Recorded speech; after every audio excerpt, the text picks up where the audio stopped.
तसं मिस्टर मोदी यांनी हे जे काय संघाचे स्वयंसेवक नेमतायत ना शिक्षण मंत्री म्हणून, त्यांच्याऐवजी मग नीलकणींना करा ना शिक्षण मंत्री. असे अनेक लोक आहेत, अनेक लोक आहेत. गेला बाजार तुम्ही देवेंद्र फडणवीस यांचा विचार करताच आहात. योग्य व्यक्ती आहे देवेंद्र फडणवीस, आणि त्यांनाच केलं जाईल. मी ठामपणे सांगतोय, ते किती नाही म्हणाले तरी तेच शिक्षण मंत्री आहेत पुढे. नाही, फडणवीस म्हणतात की मी मुंबईतच आहे आणि महाराष्ट्रातच आहे.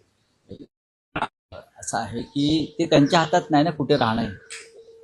डेप्युटी सीएम पद स्वीकारणं हे त्यांच्या हातात नव्हतं ना. जेव्हा कमिशनरचा हवालदार केला ना कमिशनरचा, तेव्हा मोदी आणि शहांनीच त्यांना आदेश दिले हवालदार व्हा म्हणून किंवा जमादार व्हा म्हणून.